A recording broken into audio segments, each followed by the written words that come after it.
God. Okay. My hair looks fucked up. I would not film like this. So just go. Okay.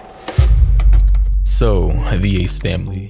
Where do I begin? So the Ace family consists of Austin and Catherine McBroom and their 3 children, Ellie, Alea, and Steele. And the Ace family didn't always have a YouTube channel. Actually, Austin and Catherine started off on Instagram with their own popular accounts prior to getting together to create the Ace family YouTube channel that they actually started in 2016, with a Q&A video being their very first upload answering questions from their followers. And today, the Ace family YouTube channel has over 18 million subscribers. Yeah, they've come a long way. Now Austin, he was a college basketball player who had already had a little bit of fame, and I'm sure that definitely contributed to his ego. But as a younger guy, basketball had always been the center of his college life, to the point where Austin actually switched universities twice, solely because of his career as a star player. The first time he switched was because his coach got fired, and the second time was because he simply couldn't get along with his coach.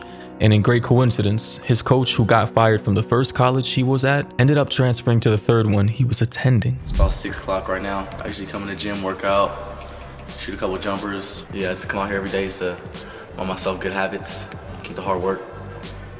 Pretty much shows what kind of player I am. Meanwhile, Catherine was your average girl who had been working all kinds of jobs since she was the age of 16, and the two of them actually met at a dinner party, and the rest was history. Their firstborn child, Elle, and daughter, was what helped them come up with their channel name, The Ace Family, consisting of Austin, Catherine, and Elle at the time. And with such a huge following, it's only natural that once in a while, a rumor or two would come around to stir up some drama, and some of those rumors would typically end up being manufactured by opposition to create fake outrage. Like, we all know how that goes. It's all a part of the influencer industry. However, unfortunately for the Ace family, that didn't end up being the case, as Austin and Catherine have had their fair share of dirt, some simply part of the job, and some self-inflicted.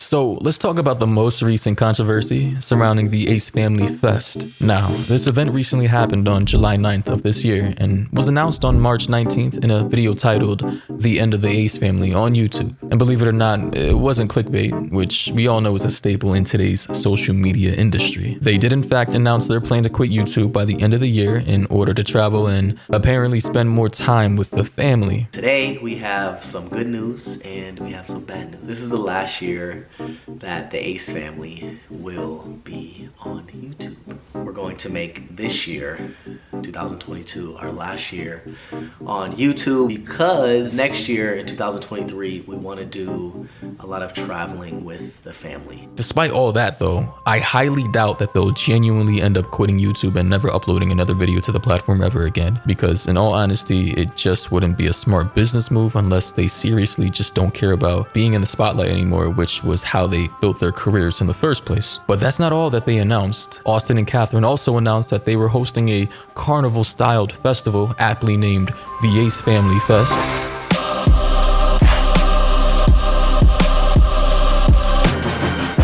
However, before we all go on calling this festival another one of their scams, cash grabs, or anything negative, let's actually dive into the facts and details surrounding this fest, and I'll ultimately let you decide for yourselves. Now, the time of the festival announcement, Austin and Catherine described the festival to be something like a mix between Disneyland and Coachella. I know, the audacity. Tickets to the Ace Family Fest were only sold in packages of $299 for a group of 3 or $499 for the VIP package of groups of 5. The VIP package also included an invite to Austin and Catherine's grand wedding, which is scheduled for the end of 2022. And if anything, an event like this definitely seemed like a finale to this family saga, one where the fans get to come together to have a good time, experience something that feels authentic and hands-on instead of just another video on YouTube. Or, if we're feeling a little cynical, the video that they posted titled The End of the Ace Family on YouTube could have just been another piece of generic clickbait to make sure that their fans didn't miss out on this heartbreaking news, spun into a huge marketing campaign to urge their fans to buy tickets to the Ace Family Fest. I mean, I wouldn't be surprised in the least if that actually turns out to be true. Coincidentally though, the sales from this festival could have been a ploy to indirectly fund their wedding that's happening at the end of the year. Again, I wouldn't be surprised if that is what is secretly happening behind the scenes. But I digress. A few YouTube channels focusing on internet drama at the time started speculating on the concerns and issues that could happen to this festival, as the Ace family is notoriously known for pulling fast ones on their audience. The Ace Family Fest was set to be held in August originally, which was then subsequently moved to a set date for July 9th. However, the concerns from these channels revolved around the Ace family most likely not having enough time to prepare for a proper festival worth the money that they're asking for, which I will reiterate is $299 for the first package and $499 for the second. And in today's trying times in this trash ass economy, that's a lot of money to be asking. I mean, for comparison, the standard theme park ticket for Disney World in Orlando, Florida is $109 for the entire day for people ages 10 and up. And if you want to extend your stay for, like, let's say an entire week, it'll actually decrease from $109 per day all the way down to $69 per day. And I know you guys are smart enough to extrapolate that data, multiply that by the amount of people that the Ace family have for their group packages, and you can probably estimate that actually going to Disney World probably would have been cheaper than going to the Ace Family Fest, and it certainly would have been a lot more fun. Then comes July 9th, the day of the Ace Family Fest. Austin and Catherine were claiming to see thousands of people attending the festival while doing their meet and greet with their fans. And if that's actually true, which I would be shocked at, they probably made a minimum of $400,000 for this fest before any deductions for festival cost and paying employees for the day. Although based on the images and videos that I saw from YouTubers like Atozy, Spill Sesh, and other creators covering the situation, the fest definitely seemed to be like an abandoned wasteland. According to social media posts by people who actually attended, things weren't as what it was described by the Ace family prior to this fest, and I'm not surprised. A fellow content creator who runs a YouTube channel called Spill Sesh had a rather disappointing experience herself. Now, her visit had a pretty bizarre start to begin with, as she quite literally wandered into the festival without even realizing it. And based on her account, no one was checking tickets, and from her video, it seemed like the festival was definitely not up to par. The only line that was there at the festival was for the meet and greet booth to see Austin and Catherine and I suppose their 3 kids. And this is most likely why Austin and Catherine thought it was a success, because they were seeing lots of people, but only because they were surrounded by them constantly. Understandably, on a hot afternoon, no one really wants to go to a carnival. People were really only there for the meet and greet. The event was overall empty, as there seemed to be no one on any of the rides. The entire festival looked shoddy and effortless, and the main attraction was just that, the meet and greet. It was to the point to where Austin and Catherine decided to move the booth indoors, leaving the entirety of the festival to look basically empty, like a deserted wasteland. But not that it was a concern for them, as they already got their money. After all, tickets were sold and fans were happy that they got to meet their idols. And if what you heard so far doesn't seem like anything that suspicious, you probably would be right, as there are a lot of key details left out that I'm gonna get into right now. So let's slow down, take a step back, and look at the tickets that were actually advertised at the time. Now, when the tickets first went on sale, it was promised a list of things like free food, free games, free prizes, a wildlife park, and live performances. I mean, all of that just sounds wildly enticing. And on top of that, fans get to see Austin and Catherine. What Ace Family fan would pass this opportunity up? But as the event got closer, 2 of those things were taken down: the wildlife park and the live performances. Naturally, the 2 aspects that would take the most effort. And also at the time, ticket sales were going so crazy that Austin even put up a poll for his fans and supporters, giving them a list of celebrities that they wanted to see perform. And the list included names like Justin Bieber, Chris Brown, and Doja Cat. Yeah, like, they really thought that their fans would actually fall for the hype by listing off famous celebrity singers, and guess what? They were right. But the lies just kept going on and on and on. There was even fine print on the ticket that said, and I quote, "Guaranteed to meet and take pictures with the Ace family." But did that happen for everybody? Well, the event was set to go on from noon till 10 p.m. at night, and Austin even put up a video telling people that they'll be there all day. So Bebe and I are taking a little break, eating some food. We want to say one thing. For those people who are waiting in the meet and greet lines, you guys have all day to meet us. So if you're sitting there waiting for hours and hours, we highly recommend you guys go on rides, play games, eat food, because it is very hot out here. Please stay hydrated. It's burning up.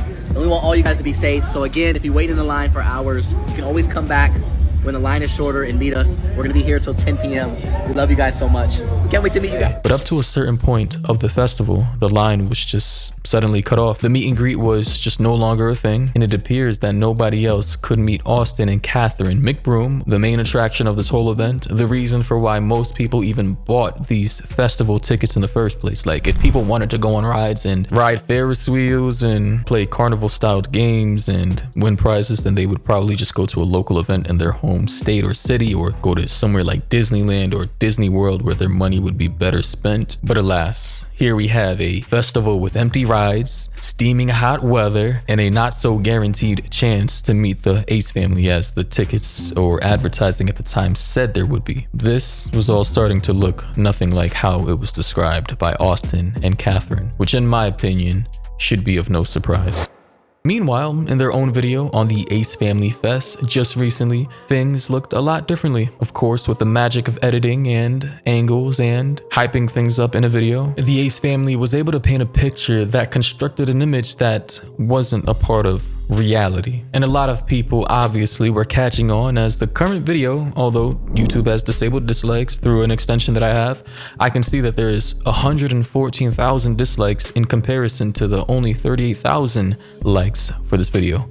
So that is just one hell of a ratio. I'm not gonna lie. And this should probably be a learning lesson to a lot of you that the internet is mostly fabricated. Even TV is fabricated, movies, sitcoms, all of it. It's just fucking editing and fucking scripted content that isn't based in reality. And the only reason for why this is probably getting so much backlash is because of all the groundwork and coverage that content creators who went to the festival were able to capture for themselves and document and post to their channels for the world to see. I mean, honestly, it was just a complete shit show. I just got home from Ace Fest, and what a time it was. I have some questions about the event and why they made so many false promises. And based on the Ace family's past behavior, everyone should have seen this coming. As back in June of 2018, Austin actually hosted a basketball charity event where the goal was to donate $100,000 to the charity of the winner's choice. And this event was a great success as tickets were sold out and the stadium was filled to the brim. But at the end of it, the mock check was showing an amount for $75,000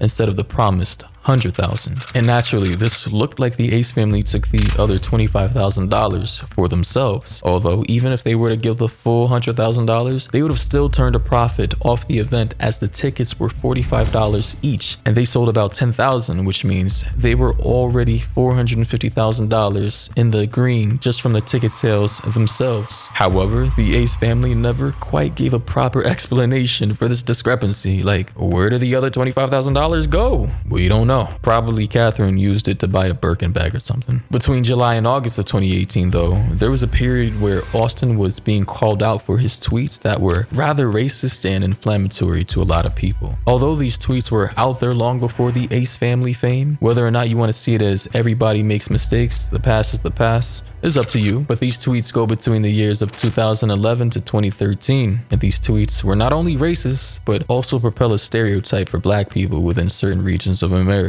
Some tweets include, and I quote, "Michigan black chicks make California black chicks look like beauty queens," or, and I quote, "St. Louis is scaring me away from black girls.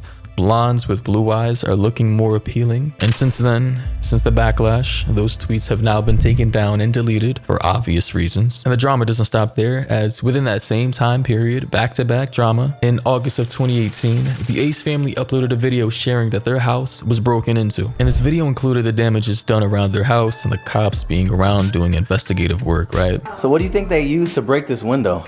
I don't know, some type of object, or they kicked it on the bottom. They used the mat. They You guys used can the see, mat. look at, see it broke here? So they put the mat probably and kicked it so it wouldn't hurt. Bebe, they ransacked your closet. Bebe, they took your stuff. I mean, it's hard to imagine a mansion of a celebrity getting robbed, because wouldn't they just have security cameras everywhere? But then again, anything is possible. It could have been an inside job, right? The natural assumption is it could have been an inside job. This could have been planned for weeks in advance. These criminals could have been smarter than the average. These are the theories that people would naturally come up with. However, some people on social media at the time were speculating that this was all fake and staged for a few good reasons. People said you guys faked the robbery. You know what I'm talking about? Yep, I know what you're talking about. What?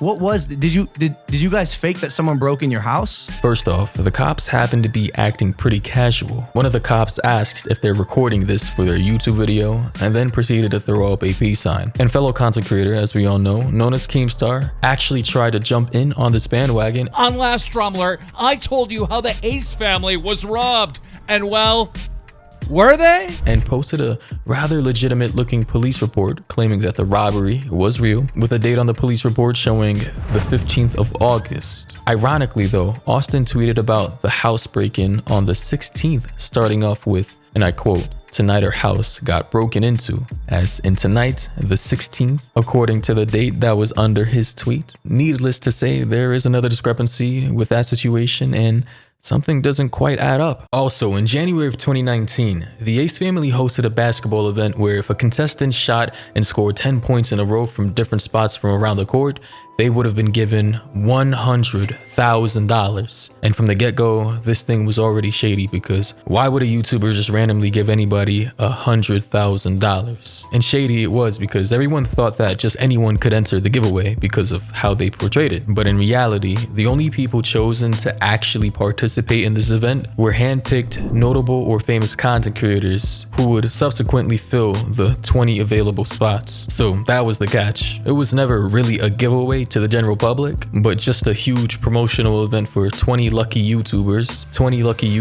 who didn't even need the money at all. And after people found out about that, it sort of left a terrible taste in everyone's mouth because of the way Austin drummed it up to be as some huge charity event. And man, it doesn't stop there at all. It actually gets worse, because in the very same year, a rather unusual video of Austin McBroom surfaced on Twitter. And it was of a video of Austin buying a penis-shaped lollipop for a little girl, and the little girl wasn't his daughter as everyone initially thought at first, but that definitely doesn't make it any better. And this wasn't some sort of leaked footage to rile up the internet or a smear job against Austin, because apparently it was uploaded by himself. And there's simply no other way to put this, but Austin McBroom recorded himself going into a sex shop with a child and bought her a penis-shaped lollipop. It wasn't a dumb internet challenge, it wasn't a prank, it was just that he just wanted to buy her the lollipop. And naturally, there were so many questions that came up. Who was this child?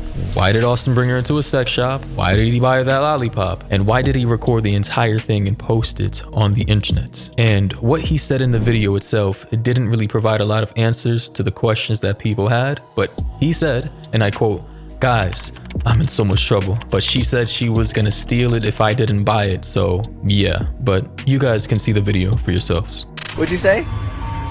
What are you trying to get to? You love what? Oh God. You don't need that. Come here. Show Catherine what you have in your hand. Show Catherine. Show her. She said it's a lollipop. Are you really making me buy this lollipop right now? You really want it? Oh God. It's gonna be 7. Please, bro, put that in a bag right now. Keep that in the bag forever. Do not show that to anybody, okay? That's your little secret. Guys, I'm in so much trouble. But she said she was gonna steal it if I didn't buy it, so better me buy it. You really have to take that lollipop? Yes. Can I show you? Look. I promise you something. Don't show nobody that lollipop, okay? Okay. Thank you. Let's go.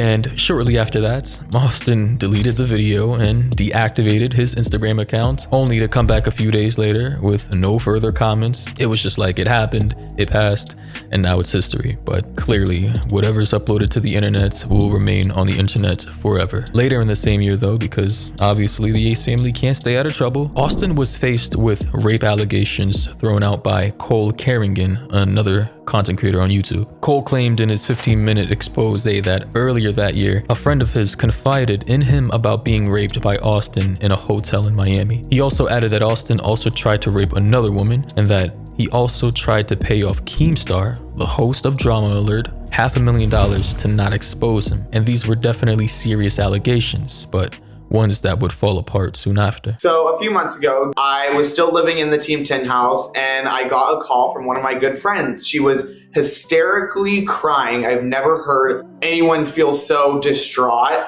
in my life. And she began to explain to me that she was in Miami with Austin McBroom and a bunch of other people, including his assistant, his dad, security guards, other girls. XYZ happened. I'll get into that. Once I saw people coming forward after my tweet and DMing me about their personal experience with Austin, I knew that this probably has happened more than once.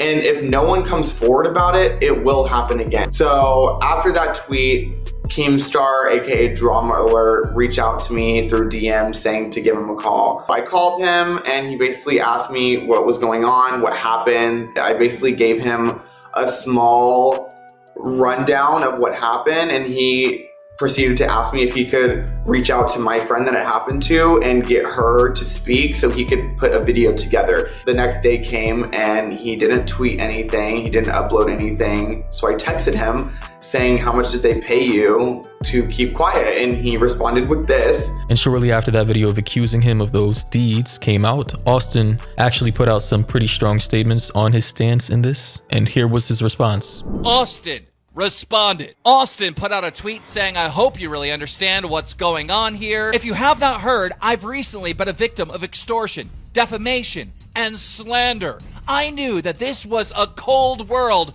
but never did I foresee something this disturbing upon me. Thank you to all the Ace family members for all your concerns, and thank you to those who know my character and heart. I don't wish this upon anyone, and I can only hope that those responsible for this learn from their mistakes and become better people. My family and I are dealing with this matter privately and will be taking legal action. Bullying, extortion, slander, and defamation of my character is something I will not stand for, and I can promise that justice will be served. Yeah, naturally, he pretty much denied all of it and obviously sought legal guidance. And after these accusations couldn't really be stood up to trial and there wasn't really evidence to back up the case, and he said in the statement, if you've not heard, I've recently been a victim of extortion, defamation, and slander.